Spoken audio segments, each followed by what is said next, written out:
नमस्कार, हम रिंकू तिवारी दुबई से। स्वागत बा आप सबके हमारे चैनल पे। आज आप सबके बहुत ही सुंदर एगो शिव जी के गीत सुनाओ तनी। अच्छा लगे तो लाइक और कमेंट जरूर करे लोगन। और अगर चैनल के सब्सक्राइब नहीं कैले तक कृपया आप सब चैनल के सब्सक्राइब करें कि जब भी हम गाना अपलोड करें तो सबसे पहले नोटिफिकेशन आप सबके मिले। और यही तरह से अपन प्यार और आशीर्वाद बनौले रखे लोगिन और हमेशा साथ देते रहे लोगिन।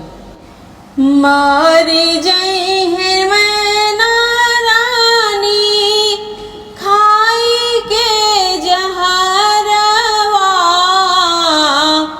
नाही भेजी है गौरा बेटी के भोला जी के संघवा, नाही भेजी है गौरा बेटी के भोला जी के संगवा।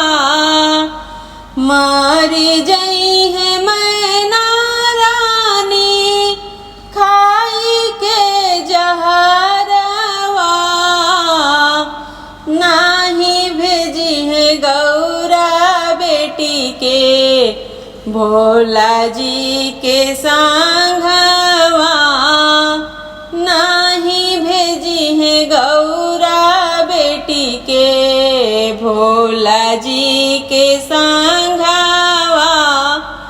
सब कर दमाद आवे हाथी घोड़ा रथवा, गौरा जी के बर अइले बसहा बैलवा। सब कर दमाद आवे हाथी घोड़ा रथवा, गौरा जी के बर अइले बसहा बैलवा, गौरा जी के बर अइले बसहा बैलवा। सब कर दुल्हा पहिने माथे पर महुरिया, शिव जी के जटा से बहे गंगा जी के धारवा। सब कर बार पहिने माथे पर महुरिया, शिव के जटा से बहे गंगा जी के धारवा।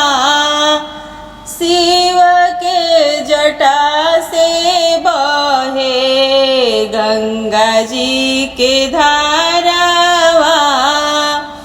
सब कर दुल्हा खाले छेना रसगुल्लावा,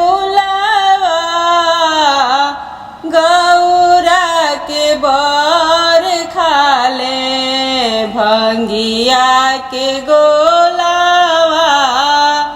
सब कर दुल्हा खाले छेना रसगुल्लावा,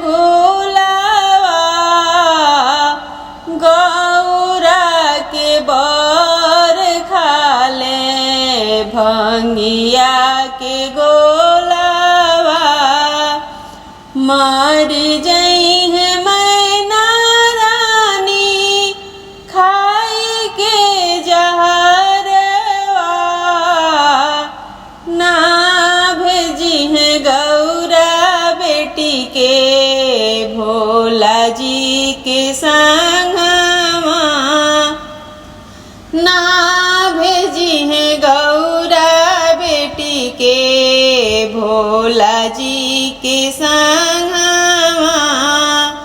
सब कर दुल्हा आवे लेके बरियातिया, गौरा के दुल्हा लेके अइले भूत बैतालवा। सब कर बार आवे लेके बरिया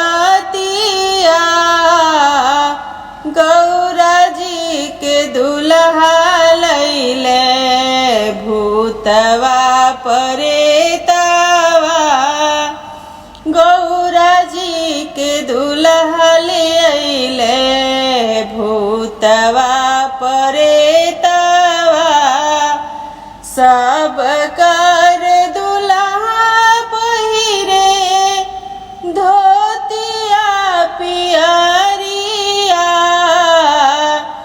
गौरा जी के बर पहिरे मिरिगा के छलवा सब कर बर पहिरे मोतिया के मालवा गौरा जी के बर पहिरे सरफ के हरवा गौरा जी के बर पहिरे सरफ के हारवा